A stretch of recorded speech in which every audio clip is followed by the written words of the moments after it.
All right. Welcome, everyone, to the Duluth Conservative, episode 37. It's 37. our studio audience, everybody. They're getting bigger as we go. So, welcome, Dave. Welcome to another show. Howdy. We don't have as much content this time, so that's pretty good. We're going to get through the show a little quicker. We never do, but yeah, it's a nice thought. I'll do a quick rundown of what we're going to be talking about. We'll talk about, for Duluth News, the Duluth 5-year plan. We're going to talk about the opening of the can of worms Interstate 35W work that they've almost completed. We're going to talk about the data center in Hermantown. For Minnesota Legislature, we're going to talk about the Minneapolis landlord who broke the law when he blocked Democratic socialists from door knocking. This is a new one that Dave added. I don't know anything about, so that'll be good. Pressure mounting for a special session. In Tim Walz news, he's going to talk about the National Guard coming to Minnesota and how he activated it for a cyberattack. In Minnesota news, we're going to talk about mass shootings, Hennepin County's tax hike. National news, we're going to talk about the AG candidate that wished death on his opponent and his children.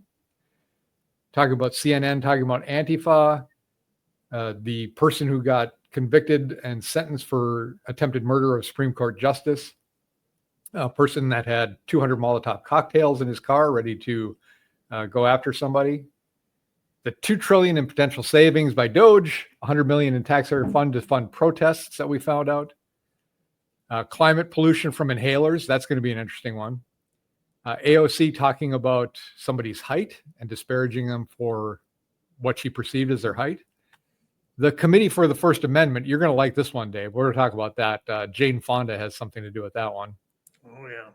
And we're going to go to international news. We're going to talk about Mexico cartels hanging banners telling Americans they're going to be kidnapped or killed. The Pope blessing a block of ice. Another bishop in Sweden talking about putting prayer space in for Muslims, and the Vatican having also Muslim visitor rooms and prayer spaces. Muslims talking about how they were everywhere in the world and basically civilized the entire earth and then somehow disappeared. The peace deal that Trump has brokered with Israel and Hamas. A Green counselor demands pardon for witches. Oh, I did see that one. Yeah, we'll talk about that. That's good stuff, man. And in health and fitness, we're going to talk about reefer madness and serious, unusual Ozempic side effect. So that's a new one I haven't seen either, and we'll talk about that. So welcome to the show. Shall we get started, Dave? Absolutely. Much to cover. Let's talk about Duluth News first, and we're going to talk about this 5-year plan. So if you don't know it, this group has been commissioned and spent a lot of money, and the last couple of years having a lot of meetings. I've attended a couple of them. They've sent out a lot of questionnaires to people, and they came up with a 5-year downtown revitalization plan. And I've seen some of the iterations they went to. I went to some of the meetings, and so somebody, for example, brought forward the thing that we talked about all the improvements they wanted to talk about, and somebody in the audience stepped up and said, "You have not talked once about the Skyway system. And for people who live down here, the Skyway system is vital. We don't feel safe in it. The hours are bad. It's not heated. Parts of it aren't heated in the winter." So we went through that. So, and now I see that they've added some stuff to the 5-year plan. It's a really long read to go through it. I will post a link to it, the PDF file. So it's worthwhile to go through and see what they're planning. Ultimately, what it comes down to is that this is a committee that has been put together to make advice. They don't have any policy. They don't have any backing to do anything. This is just what their plan is. And then they will apply political pressure and try to get other pressures to get some of this stuff established, which I think as a nonprofit, you should not be able to do, but that's my opinion. So let's go through, before we talk about some of the specifics, Dave, do you have any thoughts on this? Have you been able to read it?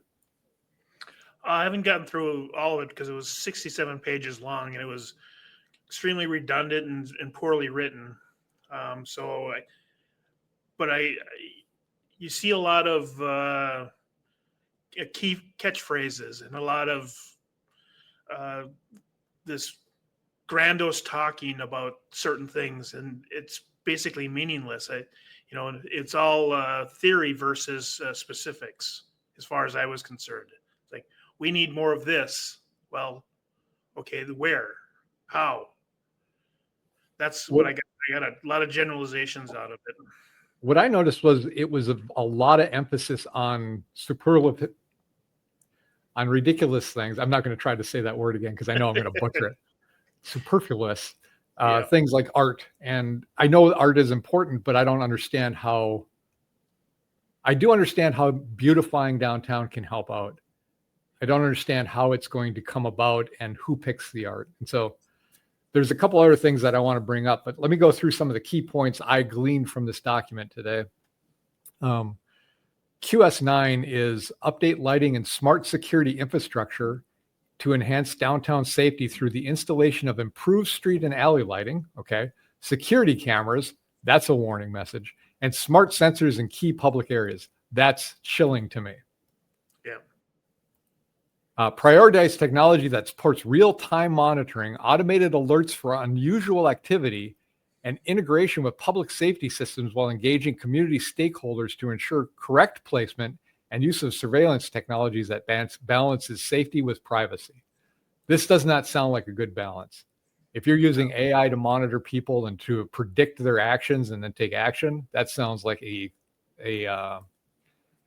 police state, not a downtown I want to be walking around in. Well, personally, right now, I'd prefer a police state with a ton of cops downtown. Because, Yes, I would rather have police officers who live here in the city, downtown. That's what I can. Then they're there. They're there. Not detection and monitoring and anticipation technology. That just leads to more and more. Then you're going to talk about facial recognition and tracking, and there's no limit to that. So I don't support this at all. I think we have enough cameras downtown.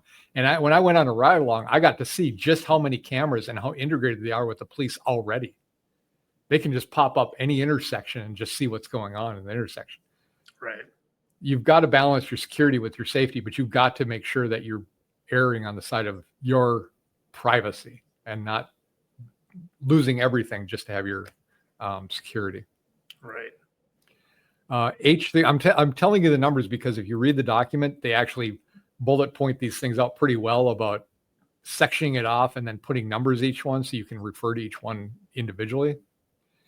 H3, advanced anti-displacement strategies for downtown and hillside partner with the city. I copy pasted this, so sometimes the punctuation isn't there. Partner with the city, housing advocates, and community organizations to identify and implement anti-displacement measures that protect existing residents in downtown and the adjacent hillside neighborhoods. Strategies may include rent stabilization advocacy. That should be a warning to everybody right there. That's really close to rent control. Yep. Preservation of naturally occurring affordable housing, so you can't upgrade your housing. Support for tenants and targeted property tax escalation limit and or relief, which is great in theory, but why is it one particular group of people that live in a particular area get that? When we talked about the Lester Park Golf Course enhancement, I talked about offsetting the property taxes to people that live closest to it because they are incurring a penalty for having lived close to that, and they're letting that show up, so they get some relief from it, and it spreads out to the city.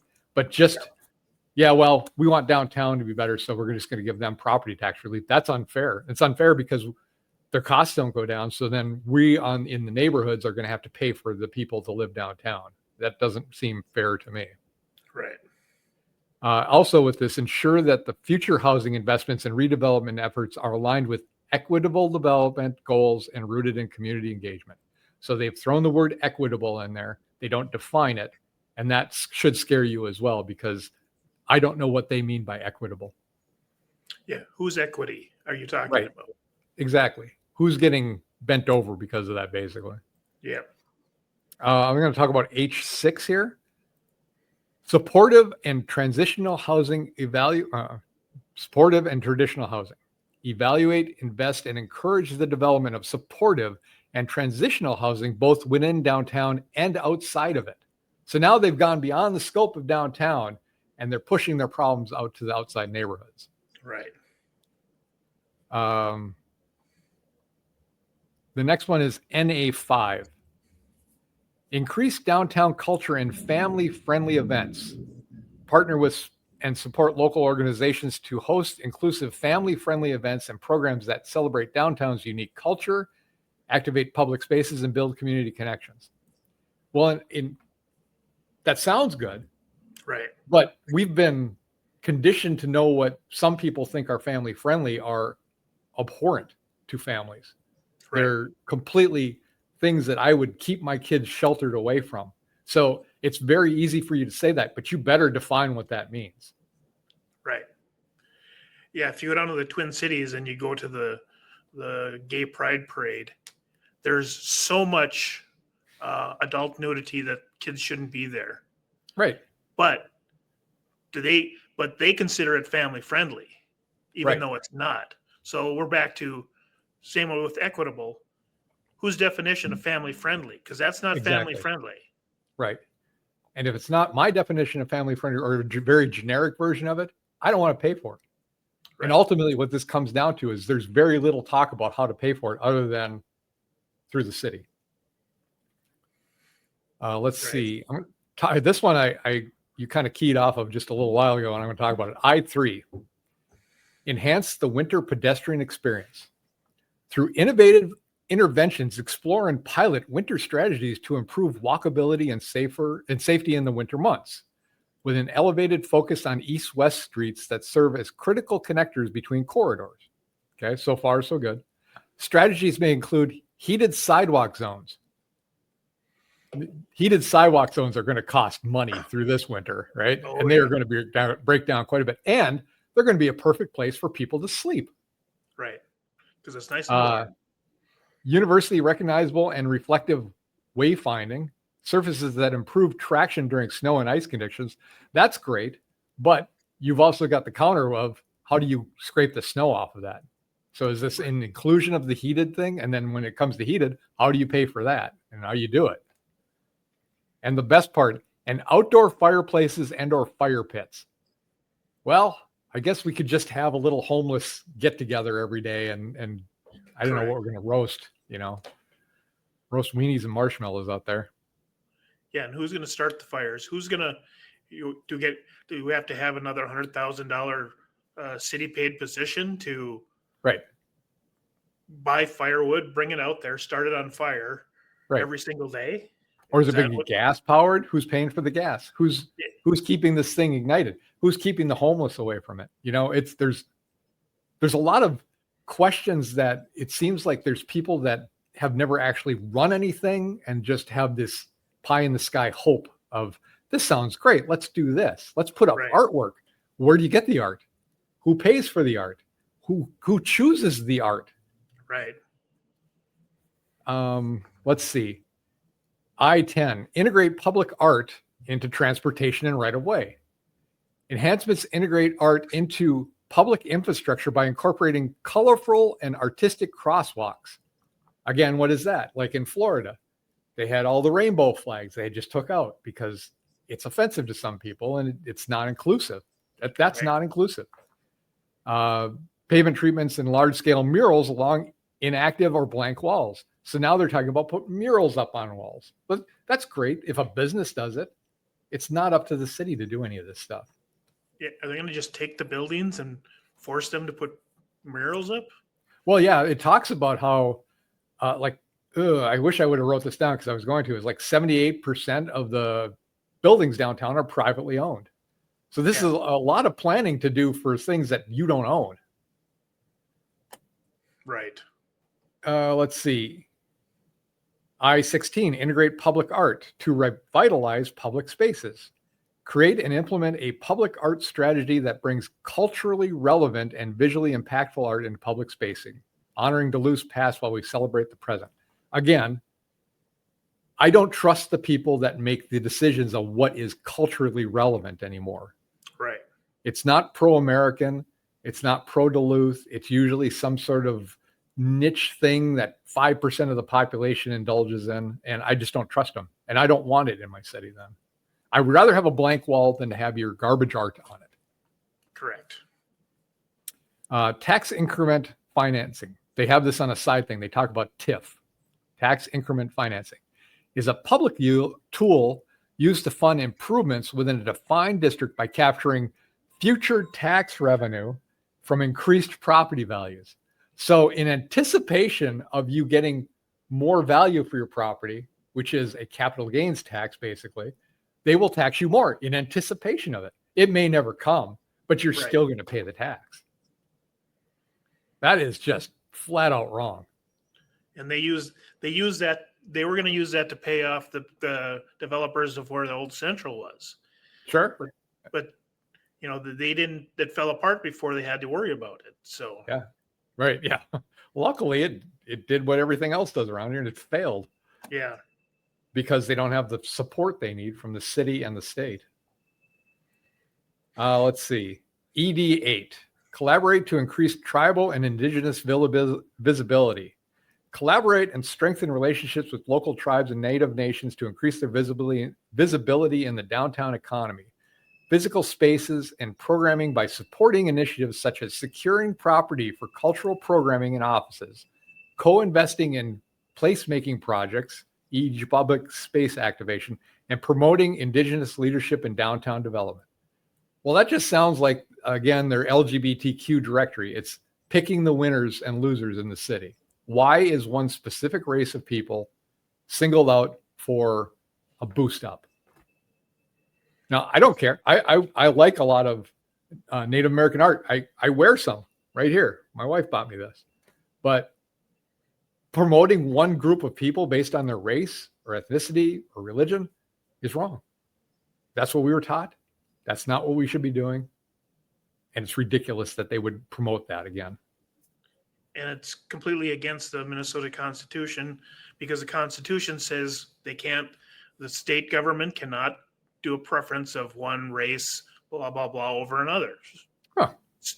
Straightforward. You should tell that to Leash Kozlowski, who introduces bills to support one certain race, Hispanic leadership, $2 million for that. That was one of her bills. Right. And well, that's what I was thinking when I read this, is that she was involved in this task force. Oh, I wouldn't be surprised at all. To push one group over another one. Right. And the last one is that I want to point out, and I tell you, it's a long document, so I didn't do everything yet. CP1, advocate for complete streets redesign of key intersections with additional separation for pedestrians and bicycles from vehicles, landscaping, and the addition of pedestrian-friendly crossings across the highway that connect to Canal Park waterfront with the broader downtown core. So what this means is they want to put roundabouts in. They want to put a bunch of trees and foliage that you have to take care of, which costs money over time. And they want to make it a lot harder for people to drive downtown and through the highway. And this is probably part of that whole thing, that whole plan that was get rid of the highway altogether that goes through down, just south of downtown east, and get rid of it and cover that all up with grass and force people to go downtown. This is literally their plan. Get rid of the highway extension, force people down Superior Street, and then put roundabouts on every intersection to alleviate the traffic. What a nightmare. Yeah. And put in more bicycle areas in. That Minnesota / Duluth is not the place to be worried about bicycles. You're talking a 2 or a 3 month adventure on your bicycle. You're not going to go up and down the hills day in and day out. You have winter. You can't drive your bikes up and down the hills in the winter. Oh, they still do it though. You get the fat tires, and these guys are like, as the roads get narrower, they're right there in the way. Yeah. At 10 miles an hour. And good stuff, man. Yeah, and especially since they're not paying for any of the road damage. No, they don't pay road tax like everybody else. We should care about what the bicyclists do. So that's the what we have so far with the Duluth 5-year plan. I don't want to be totally negative Nelly on this thing. I think it's good, but it's a lot of money that's spent on something that, maybe they should talk about. The biggest problem that we have down here is security. And if you want to get people to live down here, somehow you got to get a grocery store down here. People can't leave to go to the grocery store. There's one way down Superior Street, but it's not reasonable for people to go there from downtown. But on the flip side, the city has no power to do that. They can incentivize a grocery store to come in, but they can't force it. They can't run it. So the city can only do so much. You make it as traffic as possible. You know how you make it attractive? Make it so people can walk down the street and not feel that they're going to get mugged everywhere they go. And with the number of homeless people and crazy people I see down here, that's what people are worried about. Which, for their benefit, they talk a lot about safety, but they also talk about, businesses should learn de-escalation policies.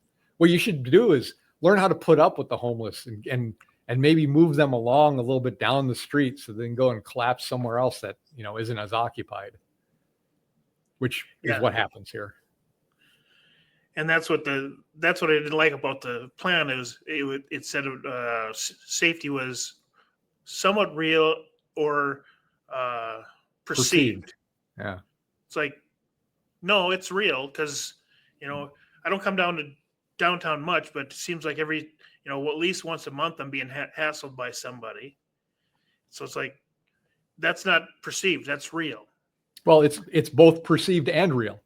You're perceiving what's really happening. They're trying to make it sound like it's just perceived and it's just a figment of your imagination. It is not. No, and the only way you're going to make Duluth safe is, go back to the beginning, is get rid of these Democrat policies that have created, that don't enforce laws, that, embarrass the cops, that, think the cops are the enemies. Right.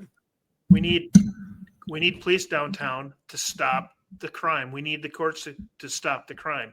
We need to vote the DFL out of the city council and put in business owners that have to, that are used to being responsible for making payroll, responsible for how things appear, and not just perceived, but are real. Right. Yeah, and the problem is taxes keep going up. They just increased the taxes again. The tax in the state, the city is all run by Democrats. Yep. All the way from the mayor and the city council and all the executives. The state, up until last year, it was all run by Democrats. And then people wonder why our taxes keep going up and why is it so bad here? But they don't actually come down to the solution of the problem. And, I'm looking at some of these candidates for city council. I'm going to go through the list that I sent every one of them because I invited everyone onto this show, or not onto a show, but a one-on-one interview. And I was very clear about how I wanted to do it. I had a canned list of questions. I sent them the questions. This is unlike the Duluth News Tribune Forum or the League of Women Voters Forum. I'll send them the questions beforehand to give them a chance to have a thoughtful response, but they're going to be more difficult questions. One of the people responded to me and said, I can't come because I don't have time in the next 2 weeks with me giving call me anytime and we'll figure it out. And it's a 30-minute interview. But, watch the Duluth News Tribune Forum and if you want to know more about my positions. Well, the Duluth News Tribune is very heavily a left organization. And I've been to those forums. I've participated in those forums. They didn't ask me the hard questions. They asked me very simple questions. So, but the questions they asked you were pro-left. Yes. Pro-Democrat left questions. Right. So if you didn't answer the questions, it was basically a lead-in question. Is we're going to lead you to what the proper answer is going to be. Well, and the thing that bothered me the most about those was it wasn't what they asked me. It was what they did not ask me. Right. They didn't ask any of the important stuff about budget. They asked about like flighty stuff and stuff that didn't really matter, or stuff you have no control over as a Minnesota state rep. So we might as well let me just transition into that because I want to talk about the questions. And if anybody listens and says that's an unreasonable question or I have a better question, please let me know. So here's what I was going to ask them. First one is, who do you represent? Now that can be taken a couple ways, and I was going to drill down into it. What's your area you represent, and what people do you represent, or do you feel you represent? That's actually a pretty easy question, right? Correct. It should be. What are your top 3 items that need to be addressed in the next 2 years? So as a city councilor, you will have 4 years, but you'll have the first 2 should be on your mind as you're running for office. You have some plan on what you want. What are some decisions made in the last few years that you disagree with? So what decisions in the city council did they make that you disagree with? And if you want to say none, that's fine. What are some decisions made by the city in the last few years that you agreed with? So now I had to disagree. Now I have to agree. What do you think was done well? And then, so that was the pretty easy questions. And then I had another set of questions that I was going to mix in here and have a little more time. And I wanted to know for or against and why. Number 1, the right to repair ordinance that's on the ballot. What are your thoughts on that? Are you for it, against it, neutral, don't care? The September 23rd vote to increase the mayor's proposal of a 4.1 max property tax levy to a 5.13%. So it went to the city council and they voted to increase it even further than what the mayor wanted. The Lester Park Golf Course proposal for housing, hotel, entertainment. I wanted to know what they wanted to know about that, or had to say about that. The resolution for the LGBTQ rights and a directory of the LGBTQ businesses. What are your thoughts on that? Would you have supported it? Would you have been against it? Don't care. And then the last one is political parties endorsing nonpartisan candidates. So all the candidates for Duluth City Council are supposedly nonpartisan. But if you go to a lot of their websites, they've got the big freaking DFL endorsement right there. The DFL has endorsed many of these candidates.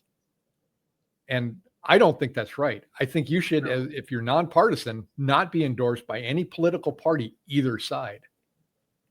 But maybe they think that's better. And obviously they're for it because a lot of them are endorsed by the DFL. Maybe they haven't thought about it that way. So those are the questions, not hard ones, right? No, they seem pretty easy and straightforward to me.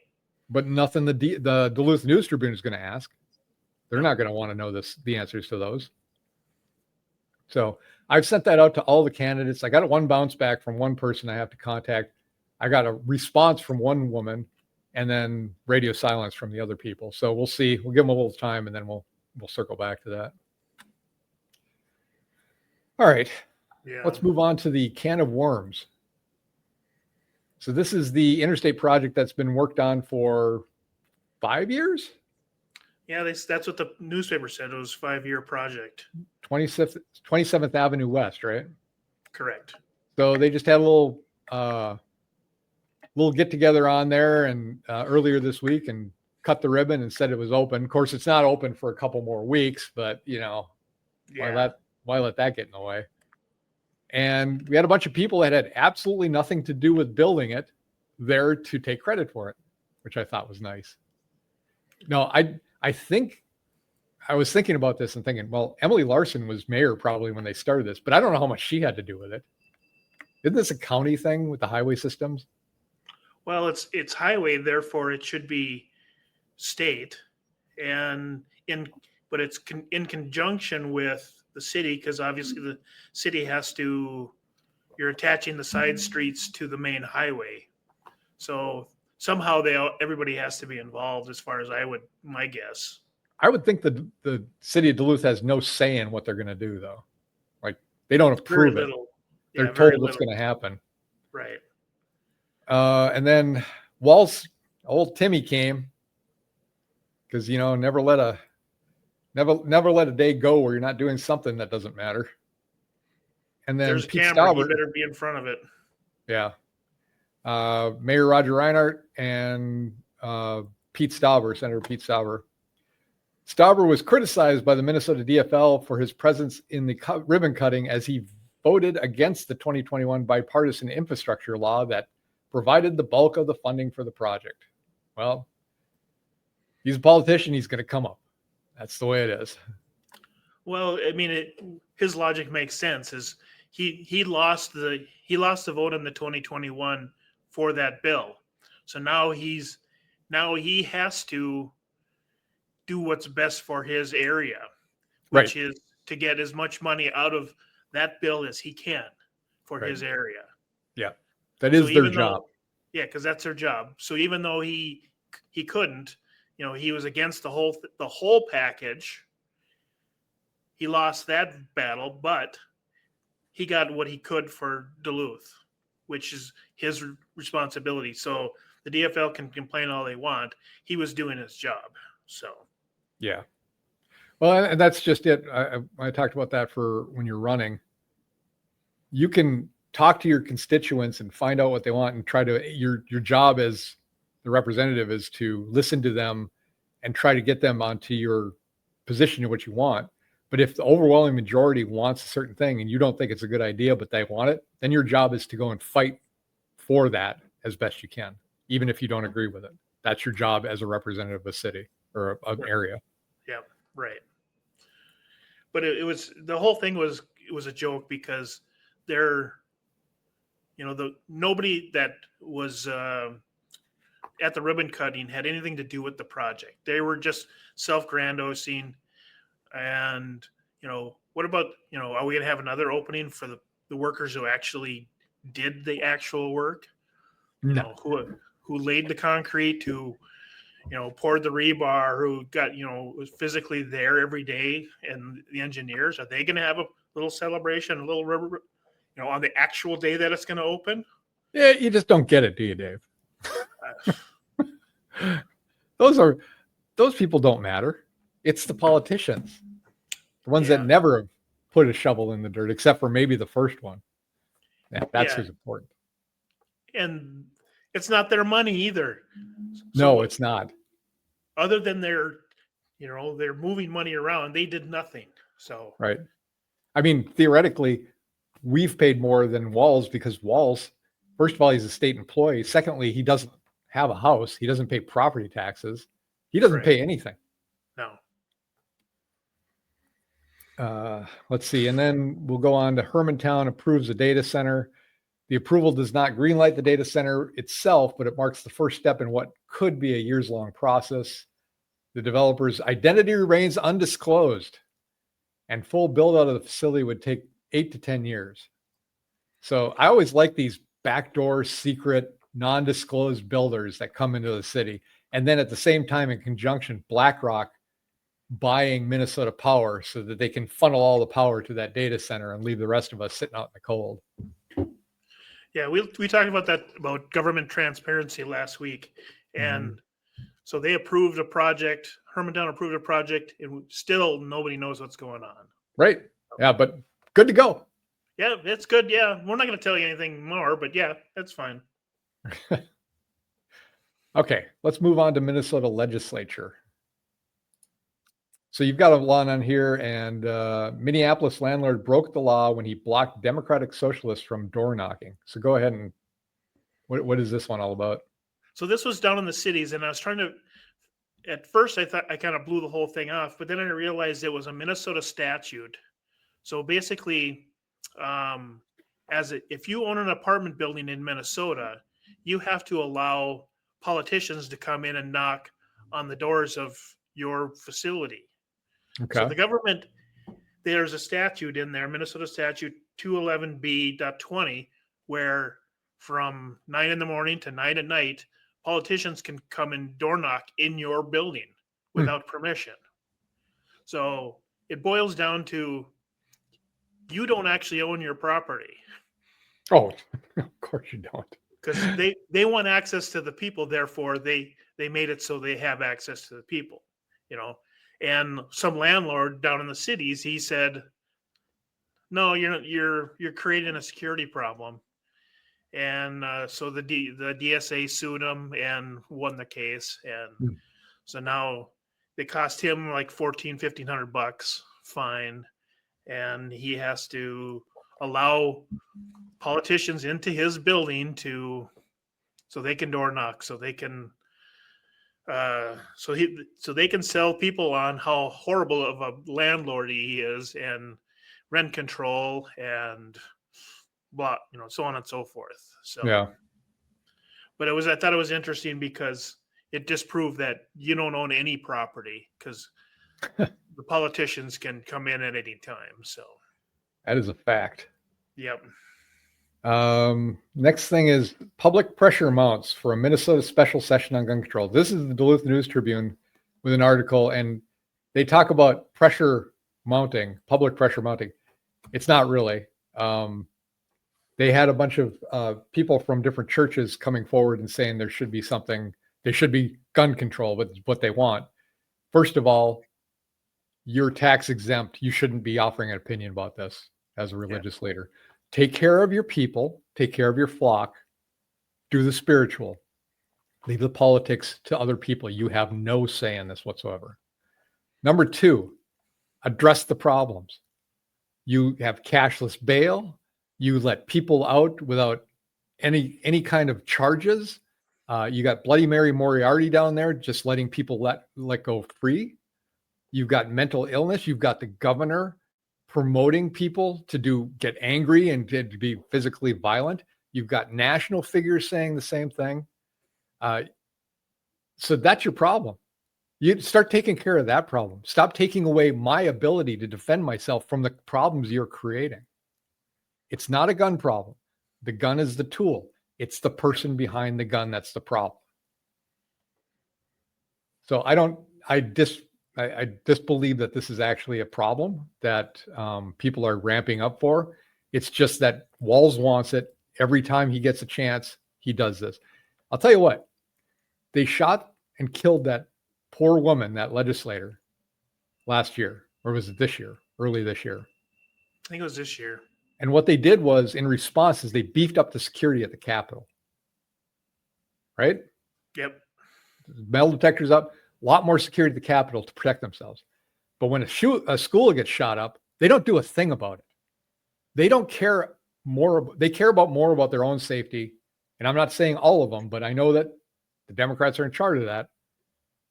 They care more about their safety than protecting the kids. They should have protective packages going out to all these schools, especially the Catholic schools that seem to be the target lately, and get that taken care of. Think of all the money we spent on Ukraine, all the money we've sent to Israel and Palestine, all the money we send out to Taiwan, all the stuff we've had to spend on illegal immigrants. How about we spend some money on our kids and protect our kids? If it was such a dangerous area, if it was such a dangerous area to be at, why did all of the Democrat politicians show up at that school shooting, instantaneously after it happened, to stand in front of a microphone? Right. And why is it their first thought every time? Well, we must get rid of the guns. And I'm going to come to a story in a little bit that tells you just how wrong that is. Yeah. All right. Tim Walz, you added the two Tim Walz things. I didn't even have any Tim Walz things. One is he said he anticipates President Trump will send the National Guard to Minnesota. I was mostly trying to find out that the Grant Hochschild video where he was saying how President Trump was targeting blue states to send the National Guard. But what he didn't say was that the blue states have the problem right now because of, just like you said, cashless bail, not prosecuting, so on and so forth. Right. That's why they're targeting the blue states. It has nothing to do with politics. It has to do with Democrats failing to do their job. Right. You've got the famous Kamala Harris Venn diagram. States with lawlessness, Democratic-run states, they intersect. There's very little overlap in the Republican-controlled cities that have these kind of problems. So yes, you may seem that you think you're getting targeted because you're Democrat. No, you're getting targeted because of the lawlessness in the streets. And that's a good thing. And I don't want it to be this way. I don't want the National Guard to have to come out to the cities and take care of this stuff. But it seems like if you especially look at Oregon, they're actively pushing against it. They want the lawlessness there, and it has to stop. Yeah, and Governor Walz and Ellison are already starting the process of suing Trump to stop the National Guard from coming to Minnesota because Minnesota does not need safety whatsoever. Right.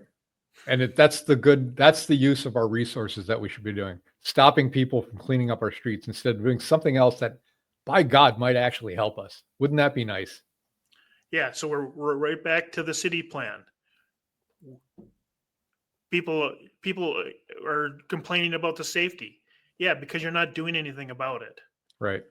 So, get rid of the Democrat policies, and then the rest of it will take care of itself. Right. This other one is Walz activates Minnesota National Guard following St. Paul cyber attack. So he did activate them at that point, right? That was a while ago, right? Yeah, it was like last year, I think, or early this year or something. So, as soon as it makes him look bad, he's gonna bring the National Guard out. I saw a video, and I didn't grab it, so I don't know where it is, of the Minnesota National Guard walking through the streets during COVID-19. People were on their porches, and they were yelling at them to get back into their houses or they were going to arrest them. And they were screaming at them. They were marching through the street. So you're able to do that for people that are sitting on their front porch of their own property. But you don't want to stop the carjackings and the murders and shootings that are happening down in Minneapolis. It's ridiculous. That's our governor for you. And it's flowing nicely into the next thing. Here is an actual Star Tribune headline: crime rate falling, but mass shootings ongoing issue. So what their claim is that the crime rates are falling. It's almost non-existent down in the Twin Cities. Well, here we go again. Bloody Mary, she's letting people out. Cashless bail. Police unable to arrest people when they make a stop and see something criminal on the front seat of the car, like a gun or a illegal gun, if they don't have registration for it, or drugs. So this what means is when there's got cashless bail, if you report somebody and they get arrested, they go in and they're out. So now they're still mad and they're coming back for those people that turned them in. So now what you have is a chilling effect. You have people not reporting crimes because, number one, nothing's being done about it. Number two, you're agitating, somebody will come after you. And number three, the police stop arresting people because it doesn't do any good, or they just know they're going to be let out. So you got all that thing, and all of a sudden it looks like our crime is going down. We don't report the crime, by the way. And because there was a thing that used to, there was a thing called Crime Watch in the Twin Cities that used to scan things. Well, they now encrypted it, so they can't tell how much crime there is. So concealing crime doesn't mean that it's falling. It just means that you're hiding it better. I seen a story, and I couldn't find the backup to verify everything. But Mary Moriarty did charge someone. They pulled him over because of a bad brake light. They pulled a gun off of him. He didn't have car insurance. He had expired tabs. They arrested him, charged him with $3,000 bail so that he couldn't get out, and he's sitting in jail. Well, it was a 21-year-old white male. So because she's such a racist that if a white person does the same thing that another person does, she just came out and said, we're not going to prosecute the sub crimes that we get from pulling somebody over. But now she's doing it. Yeah, unless you're a white person. What's different about this picture? Yeah. So she is, and I wish I had something I wish I could find that article to verify it, and so we could post it. But came that across. It's like, well, now she's talking out of both sides because she's a racist, just like, like we're seeing all over the place. So she has her agenda, and if that's the case, then that's systemic racism introduced into the system. Yeah. One thing I wanted to end on with Minnesota was that Hennepin County is doing a 7.79 hike in property taxes. And trust me, this is the beginning. But it's rookie numbers compared to the 12.4% in St. Louis County. And it's just the beginning. And the city. And the state. Oh, and then we'll pile on the city. What's the state going to do? I think there are $3 billion in the hole coming up. I find this really amazing. there's still COVID funding coming in covering a lot of these things. So that's going to end pretty soon. Right. And you're really going to see some hurt. And then we go back to that 5-year plan where they said increased property values. So they're already predicting increased property values. So you're gonna get hit with a percentage raise. You're gonna get hit with a property tax raise. You're gonna hit with BlackRock increasing your electricity bill, and so on and so forth. Oh yeah. We'll be 55% of our income in no time. Easily. And some people, it's that way already. There's like, I want to say like 50, 60% of the people are working paycheck to paycheck. They're living paycheck to paycheck right now, which really hurts if they're in the federal government right now, because even though they will be receiving their pay, they're not getting it right now. And how long has it been going on? 2 weeks? We're going to start seeing the effects of that. Yeah. Let's see. New York Post puts that Virginia Attorney General candidate said if more cops got killed, then they wouldn't shoot so many people. And I thought Mary Moriarty wasn't. Oh no, this guy name is Jay Jones. Oh, okay. The same person talked about fantasizing about shooting his opponent and the guy's kids. And the Democrats are still backing this guy. Yeah, they said it was a private conversation, therefore it's okay. That doesn't matter. That's his thinking process. My God. You know, if you only took these guys what they said publicly at word value, they lie all the time publicly. You should believe their private conversations at least, right? Yeah. That's so bad to say, well, that's a private conversation, so we just disregard it. Look at what he said. It shows you how he is as an actual human being. Right. That's insight right there into his real soul. And still, he's going to run. I'm actually going to post this up. I wanted to show this. So, you know what's going on in Oregon with Antifa and all that stuff, right? Oh, yeah. So I'm going to pull this up and X after I get all the pop-ups out of the way. X is making it harder and harder to show their stuff. Let's talk about, this is how CNN takes this stuff. Let me show this one. Let's play this because it's really quick, 24 seconds. Not even like far-right groups like the Proud Boys and Oath Keepers, which have had national leaders, unlike Antifa. There is no organized hierarchy to the group. And according to the Center for Strategic and International Studies, compared to right-wing extremists, Antifa-linked violence is rare and limited. But that has not stopped Trump from blaming Antifa for just about every act of violence in America since he first got into office. Carrying the water for Antifa. Nicely done, CNN. You're doing God's work right there. It shows you that they're not unbiased. They're very biased. And just like people out there, they're just covering up for them. This is her argument. And these are people that watch CNN just buy this and take it at face value. But when you talk about, okay, and I did this, I went on to ChatGPT and I was mining down in what right-wing attacks have been done and what left-wing attacks have been done. Well, left-wing attacks, they don't include school shootings as a left-wing attack, even if it was by a left-wing person. They didn't even put the Charlie Kirk shooting as that was a right-wing attack on their part. That's how they categorized it.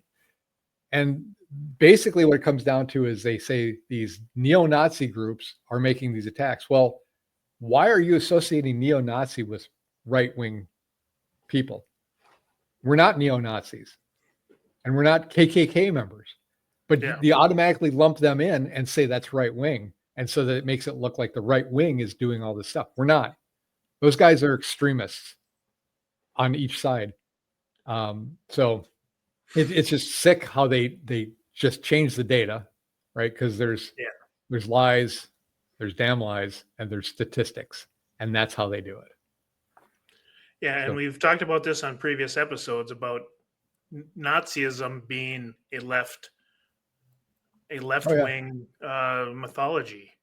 If that's how they, it has to do with control. The more control the government has over the people, that's left-wing. Right. That's what Nazism was. So when you say neo-Nazi, that means that's a left-wing crime. Right. So yeah, and if you look at a lot of the stuff, well, what does Nazis want? Well, gun control, loss of free speech, and the actual, it's short for the National Socialist Government Workers Party. Does that sound like anything that is any kind of political group in the United States? It's getting ridiculous. 8 years for attempted murder of a Supreme Court justice. They wanted to give him 3. They gave him a lighter sentence because he's trans. So another, not a racist thing, but it's based on his sexuality, he gets a lighter sentence for trying to murder a Supreme Court justice, which is giving the left this idea that basically they can get away with anything and it won't even impact them that much.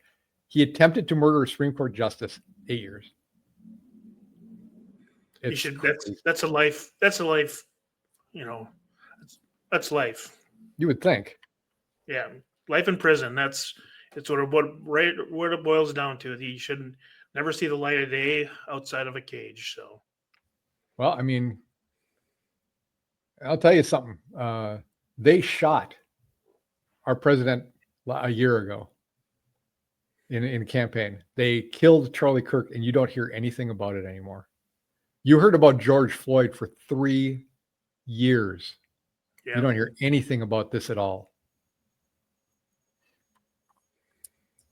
And then there was going to be this annual mass that many of the Supreme Court justices attend. And I will show this little tidbit. This guy shows up, arrested with 200 explosives, Molotov cocktails, and a manifesto in a tent outside the annual mass, red mass for Supreme Court. So let's talk about your gun bans now. 200 explosives, Molotov cocktails, manifesto. It doesn't do you any good. You're going to ban guns, they're going to come up with explosives. You try to ban that, they're going to come up with something else. People in the UK are getting knifed to death, which is a horrible way to die. Yeah. It just doesn't end, but they'll just move on to the next thing. They want to ban guns so bad. Are the leftists going to ban fire now? Oh yeah. Yeah. No fire for you. No fire. Yeah. Well, I guess Biden actually tried when he banned gas stoves, because that would be an actual flame versus a gas grill, which would have flames in it. Therefore, he tried to ban flames, basically fire. Well, it's the best thing in the world to push us all into electricity, and with BlackRock running the electric companies, it's perfect. Yeah. What could possibly go wrong with that? Well, we know who Biden was invested with. So. Oh yeah. $2 trillion in potential savings. There's somebody on the Washington Stand, I'll post a link to this, said in the potential shutdown, it's possible to, since we're shut down, Trump has the ability to save $2 trillion off our deficit right now, or our debt. Yep. And part of that is the next one, which is they've found out there's at least $100 million of our money being used to pay for the protesters out there who cause millions and billions of dollars in damage. So we get to pay and fund for people to destroy our property and ruin our lives and cause inflation. Great. Perfect. Well, that was the good thing about Trump declaring Antifa a terrorism group. So anyone that's funneling money towards them can go to jail because of it. Right. Well, now I saw that they're talking about declaring them a foreign terrorist organization, which really unleashes the hounds, because now Pete can go after them. That would be awesome. That would be good. I don't want to see any of those guys go to jail, but you watch those videos, they're intentionally coming up and blocking the federal officers. They're blocking their property and they're spitting in their face. They're not doing what why would you do that and not expect to get a beat down? That's Right. just the way it is. That you should expect. If you're going to go up there and block them, they're as patient as, I can't believe how patient they are. And I saw the one guy spit on him, and then that was a takedown. That was it. I don't enjoy watching these guys get hauled out on carts and squealing like pigs. But when they ask for it like that, I don't feel bad for them either. You want to protest? Go across the street, stay out of their way. You can do stuff all day long. Yeah. But you can't get in their face and you can't attack them. It's Sooner or later. called obstruction. You can't stand in front of their vehicles. That's obstruction. Yeah, and if you spit on one or hit somebody, that's assault. You're going to go to jail. And they're going to throw the book at this guy too. They need to start making examples. It's funny because you're seeing them take people into custody and the look in their eyes is realization that this is no longer a game.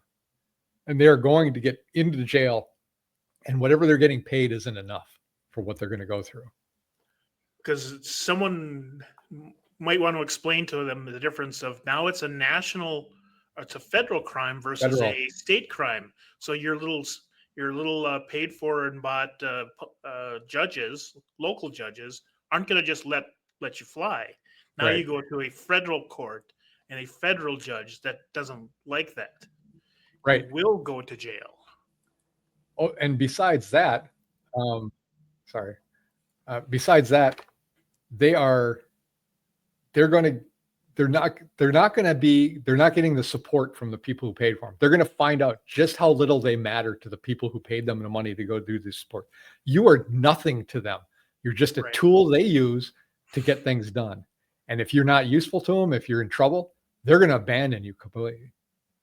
I saw this great thing where they were having a roundtable with the president, and this woman was there, and she's like, I used to have TDS. I used to have Trump derangement syndrome really bad.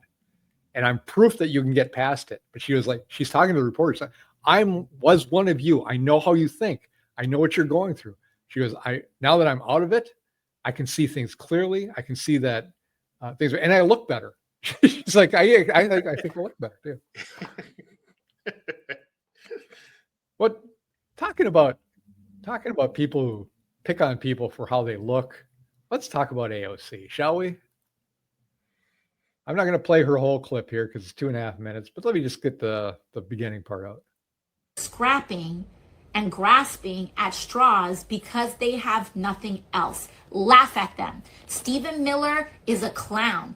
I've never seen that guy in real life, but he looks like he's like 4'10", and he looks like he is angry about the fact that he's 4'10", and he looks like he is so mad that he is 4'10", that he's taking that anger out at any other population possible. So she kind of stepped in it here, and she realized it by the end. Stories is what I'm talking about there. So thank you for the. Let me just back it up a little bit. That's what I have for that. And also someone said, short kings are great. Absolutely. I'm not here. I want to absolutely make sure that I talk about that. I'm not here to make fun of anyone's anything. Yeah, she definitely was. Yes. Right? Her whole thing there was to shame him. She's a bully. She takes pleasure in that. First of all, Stephen is 5'10". He's not 4'10". Right. She's 5'4". So she's got nothing to talk about. But, the mask comes off sometimes. You actually get to see what these people are like. And that's what she's like. She actually said in there too, shame them because they're very used to, or they can't tolerate it when you shame them. They want to be popular. So you're going to make an impact. You don't understand a thing about us, do you? That kind of stuff may work on some people, especially her friends or her people that she knows. But public shaming, if I can back up my arguments, it's not shaming me. You just look like a fool. Yeah, and obviously she doesn't know how to edit anything too, because after she said that, it'd have been much better to erase that video and start anew. You'd think. I think she was doing it live. Oh, So yeah. and the internet lives forever. So that's going to be out there for a while. Hey, I want to talk about one last thing in the national news, and we're flying through this today. The Committee for the First Amendment. So this is something that Henry Fonda started way back in the 50s and 60s, I think, because of McCarthyism and going after the communists in the country. And they were tamping down on free speech, and he started this group. So now his daughter, Jane Fonda, has joined a bunch of other liberals to reinvigorate this. So the last 4 years of Biden, they didn't do this at all. You know, you got Roseanne Barr, who got canceled, Gina Carano got canceled. They tried to put a ministry of truth in place. Do you remember that? Oh yeah, that lasted. And that woman's now in England, I think. Yeah. But, you know, all those things going against it, and they kicked Trump off of Twitter, off of Facebook. I think they took, you know, other avenues. They sued him. They went after everybody that said anything. If you talked about negatively about COVID, you were taken off. All that stuff happened in the last 4 years. Yep. Nothing. Jimmy Kimmel gets kicked off the air temporarily by his company, not by the government. Right. And they start up this thing again. This shows you just how dumb they are. And I don't say that lightly. I think these people are very stupid, like Jane Fonda and some of these other people. Yeah, and Jane Fonda is another one that hates America so much, but she won't ever leave. As much as we ask. Yeah, I mean, at least Rosie O'Donnell and Ellen DeGeneres, they left. They moved to a different country. These, you know, you give them a little bit of credo for that. I mean, you don't like it, Trump is president, and they left. Oh, good. Part of that might be getting out of town before the posse shows up too, especially for Ellen. I don't know, but I can see where Rosie might be a little disgruntled because her and Trump have been having a feud for like 15 years, and it's been glorious. But still, they said they were going to leave if Trump got elected. Boom, they're gone. Right. At least they said something and they stood behind it. You know, you gotta give them credit. Yeah, give them credit. That's not what a leftist normally does. Right.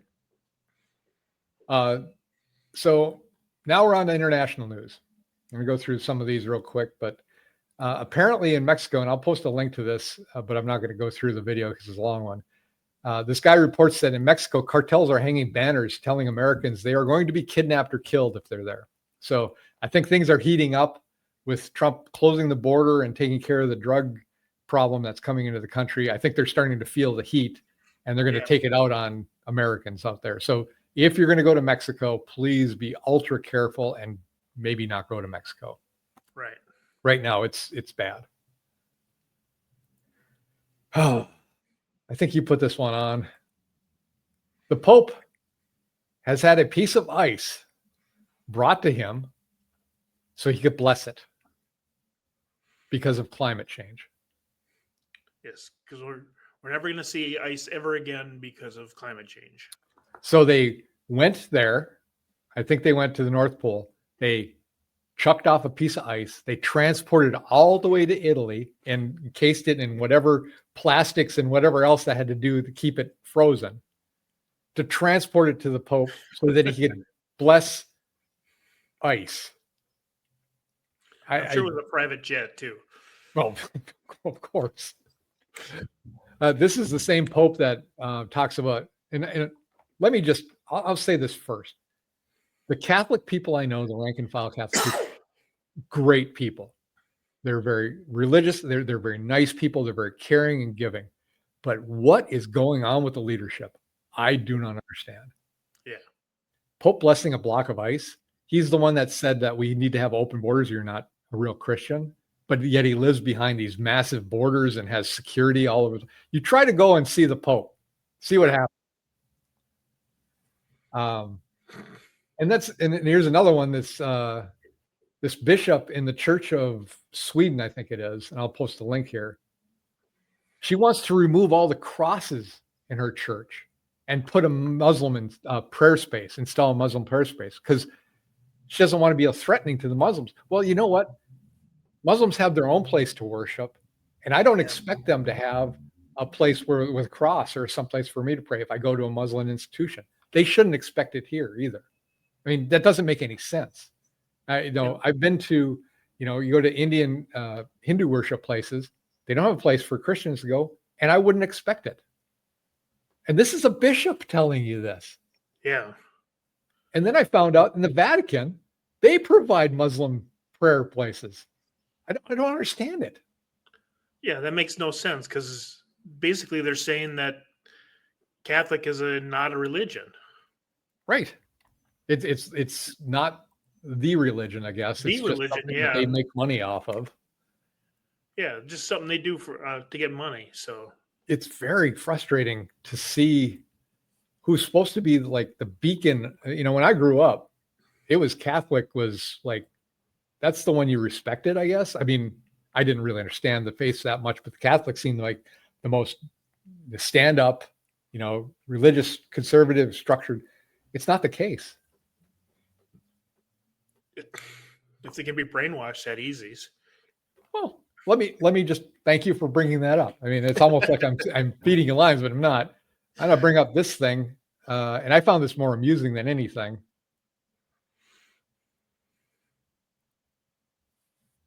Let's see what this guy has to say. Muslims from Africa who came here to the Americas before Columbus. That's a fact. That's a fact. Did you know that there were Muslims in Australia before the Europeans actually came and invaded Australia? Islam was here in Britain before England was around. There was no such thing as England by the 8th century or the 9th century. Migrated across the Bering Straits into Alaska and Canada. And amongst the First Nation people, we say indigenous people, was Tawheed. Muslims from Africa who came. What is the end game here? So what is it? You were here and you got run out, or you got killed off, or I'm seeing this from other places too. It's like I'm seeing a lot of people say Black people from Africa were in England before any of the people. How do you even know that? I mean, the first contact at any kind of written contact was Romans going over to England, and they weren't Muslims and they weren't Black people. So what are you getting all this? But is it a gaslighting thing? Is it just to say that that's what's happened? And then, okay. Well, yeah, then you're gonna have guilt, leftist guilt, and then they're gonna set up reservations for the Muslims and reparations for the Muslims, and because they were here, supposedly, even though there's zero proof, yeah. Well, I mean, it reminds me of the Cleopatra thing on Netflix. Netflix is, that's just a bastion of really good movies. But they did a thing on Cleopatra, and she was Black, and they did this interview, and the woman's like, my grandma told me no matter what they say, Cleopatra was Black. Well, no. Cleopatra was part Greek and apparently had blue or very light eyes and was fair skinned and blonde. So, but if you say it enough, and you watch any Netflix episode, and you're going to see that all the historical stuff now is all this. It looks like LA. It's all in different cultures, all the different mixes of race. You can't tell what's what. You do this long enough. Now we know it's not true, but what's going to happen in 3 generations? Are they even going to know what would happen, what was real or not? I don't know.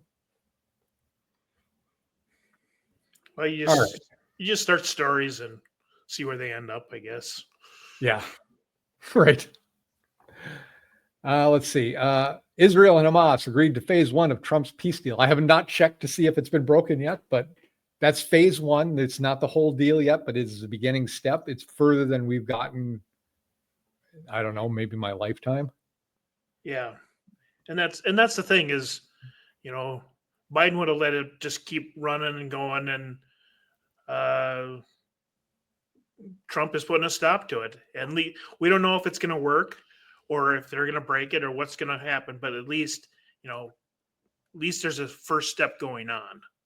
So they've got until like end of tonight or something like that to release all the hostages for first step. So we'll see if that actually happens on tomorrow's news. But it's a good first step. You know what Biden would say, or what I would assume he would say, or some people say, there's no money in peace, which is completely opposite of what Trump believes. Trump believes that if you have peace, then you start building it up and you have this beautiful place. Like Beirut used to be a beautiful place to go, this Right. gorgeous area. And now it's just war torn. Well, there's no money in peace if you're selling the weapons, but there is money in peace if you're a developer. And that's what Trump is. Right. Let's see. Green counselor demands pardon for witches. 2 women killed in 1652 and others executed under the Witchcraft Act of 1562 remain victims of a huge injustice rooted in misogyny. Wow. You're really digging back for hard stuff to go, to be angered about. This is over in Britain. This isn't a U.S. Right. problem, but still, it's like Britain's got enough problems, and you're worried about 2 witches who got executed in 1562 because they broke that law. Yeah, let me break it down here. Either they don't care, or they do, and that means they're witches. Yes. So that was a good call on their part. Right. Yeah. We don't have any witches today, therefore they probably fixed that problem way back when. But I mean, geez, really? 500 years ago almost? Yeah, you got to be kidding me. Yeah, it's so ridiculous. It was so stupid. It was humorous. Yeah, And I like it. this guy was serious about the whole thing too. So it's like, good job in electing this moron. Right. All right, let's end it up. Health and fitness. We have a short show tonight. I wanted to bring this up, and I will share this screen, and then we'll talk about it. According to Hot Air, legal weed was a bad idea. Let's see. Our paper was just published in the Canadian Medical Association Journal. People with cannabis-induced psychosis are at a 241.6-fold higher increase of developing schizophrenia. So I'll post this link. You can read it if you want to. They talk about a lot about schizophrenia. I don't know if I believe it. I don't know if I disbelieve it. I think people have been smoking marijuana for thousands of years. It could be the legalized stuff has more chemicals in it, or they're putting chemicals in it. It's not as pure as it used to be. Right. And maybe that could be causing it. I don't know. Or maybe it's vaping it. I don't know. But I don't take a stand on this whatsoever. I don't say that this is a reason to outlaw it. I'm just saying there's this study. So if you are partaking in it, perhaps you want to check it out and see for yourself. Yeah, definitely. All right. And our last story for tonight, serious unusual ozepic side effects. So what is this? Well, basically what they're saying is because of the drug and what it does to the pancreas and other organs, it could be covering, it's throwing stuff through your system that it says maybe throwing off critical medical imaging scans, which could lead to delayed diagnosis and treatment for serious diseases. The drug will potentially interfere with PET scans used by doctors to detect cancer and inflammatory diseases. So something with the drug, Ozempic, and those type of drugs that are supposed to be used for type 2 diabetes, they're screwing up the scans. So the doctors can't see if there's another problem associated with that. So if you're going to your doctor, make sure you talk to them specifically about you're on this drug, Right. and so that they're aware that something else could be being hidden because of this drug. So, Right. Yeah, good point. So I don't know anybody using it, but it's one of those PSA warnings. Right. Yeah, it's something to check out. Yeah, definitely talk to your doctor about it, and make sure he's aware if he hasn't read this study. That's why we got the study. You'll find the study notes in our notes. So. Yep, and it links off to the study inside the article that we're going to post. So yeah, good to know. All right. I didn't come up with a word of the day because I just did it so fast last week. I forgot to do it this week. Do you have a word for me, Dave? Do you have any? anything you think of? No, I was trying to think of one for the theme of the show. What was the theme of the show? Is probably transparency, Transparency is a good one. because we're not getting that from the data center. We're not getting that from the opening of the can of worms. Right. We're not getting the true people there. We're getting a 5-year plan that has basically no transparency or specifics, just generalizations. So It's got a lot of sizzle and not any steak, correct. where it's all hat and no cow. I like those things. Oh, it's almost like the Governor Walz too, with the special assembly or the special session. He won't Right. do it unless he has agreement before it happens, because he doesn't want to. I don't know why. He doesn't want to look like a failure in case it doesn't work, or he doesn't want to pay for it, which is great. I mean, why would you pay people for their time when you don't have to call the special session? And why would you have all these other, lesser representatives from places like, I don't know, Duluth and Hermantown? They don't matter. I talk to the leaders only because I'm Tim Walz. I'm that special. So I think Well, transparency is a good word. Well, he doesn't want it because it's going to instantaneously fail, because he has no control over it once he calls it. Mm-hmm. The leader of the House does, which is Right. Lisa Demuth, Republican. It's a twofer. Yeah. So he's going to automatically, she has to run the session. Right. So he loses all control. Therefore, nothing's going to get done. Therefore, he's not going to do it. What I heard is he's going to run the town halls to pressure all the people, to pressure all the politicians. Yeah. And then keep in mind, they couldn't push this through when they had a trifecta. Correct. Now they don't own the Senate and the House is split. So again, fix root cause. Stop going after our guns. That's the only way that's the best way we can protect ourselves. They used to call this pistol the great equalizer, because an 80-year-old woman could have a fair fight with a 20-year-old man and think that she could win. Otherwise, you're at their mercy. Right. Right. All right. That's it for this week. I think next week we will be on time. Same thing. Thursday night, I think. So. We'll see if it snows next week and kills. Oh, God. It's 27 degrees yesterday morning. 27. Yeah. And it was 80 last weekend. I know. You come here and your body's going, all right. Until next week, I am Sean. I'm Dave. This is the Duluth Conservative. We'll see you next week.